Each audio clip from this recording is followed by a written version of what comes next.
तक संभल की घटना का सवाल है वो बहुत दुर्भाग्यपूर्ण है, बहुत दुखद है। क्योंकि महाराष्ट्र का चुनाव संपन्न हुआ था, उत्तर प्रदेश का चुनाव संपन्न हुआ था और इस चुनाव में जो बड़े पैमाने पे बेईमानी कराई गई प्रशासनिक मशीनरी को और चुनाव आयोग की मिलीभगत से, उस पर पूरे प्रदेश की जनता में एक चिंता और एक चर्चा प्रारंभ हुई थी। संभल की घटना, मुझे ऐसा लगता है, बहुत से लोग ये बात हमसे कह रहे हैं कि उन चर्चाओं से दिमाग हटाने के लिए पहले इस तरह की परिस्थितियां पैदा की गई कि लोग उत्तेजित हों, और जब लोग उत्तेजित हो गए तो उनके साथ ऐसे ढंग से कार्रवाई की गई जैसे वो देश की सीमा पर कहीं विदेशी घुसपैठियों को रोकने के लिए गोलीबारी की जाती है, उस तरह से। तो ये देखने में आ रहा है, पिछले दिनों तो चुनाव में जब मतदाताओं को भी, महिला मतदाताओं को रोकने के लिए पिस्तौल निकाल के दौड़ाया जा रहा था, तो ये सरकार चलाने वाले लोग देश में लोकतंत्र का गला घोटना चाहते हैं और इसलिए इस तरह की घटनाओं को अंजाम दिया गया। हम चाहेंगे, हमारी विनती है, हमारा निवेदन है वहाँ के लोगों से कि जिनके घर के लाल इस घटना में मार दिए गए,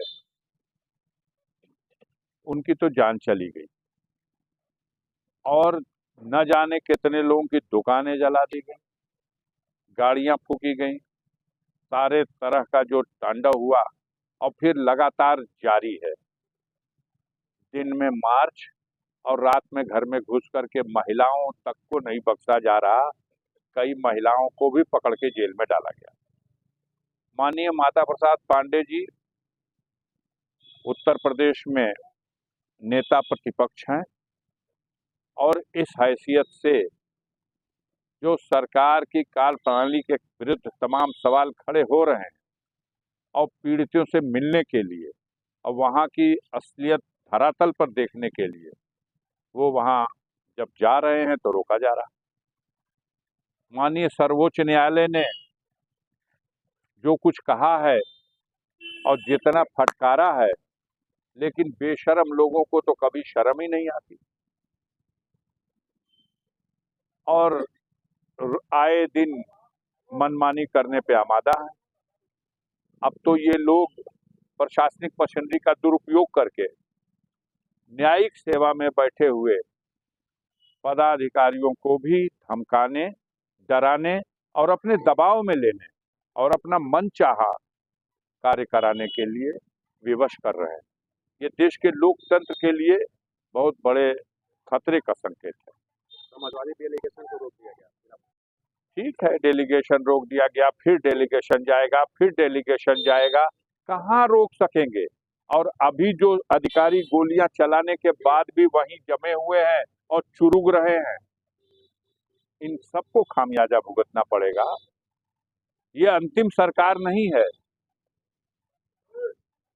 इसके बाद भी सरकार आएगी। इनसे पहले भी जो शख्स वहां तख्ते नशीं था, उसको भी खुद के खुदा होने का इतना ही गुमा था। वो भी यही समझ रहा था कि अब हमारे बाद कुछ नहीं। लेकिन ये बैठे हुए कोई अस्थाई परमानेंट नहीं है, समझ रहे हैं? वक्त आएगा, बदले जाएंगे। अभी जो लोग हैं कल बदले जाएंगे और अभी जो उनके चढ़ावे पे गुनाह हो रही है, अत्याचार हो रहा है, ज्यादतियां हो रही हैं, इस सबका हिसाब किताब होगा। कानून के रास्ते से सब जांच होगी। इस मामले में भी हमारी देश की न्यायपालिका इस तरह की घटनाओं और अत्याचार करने वालों के कभी इनका समर्थन नहीं करेगी और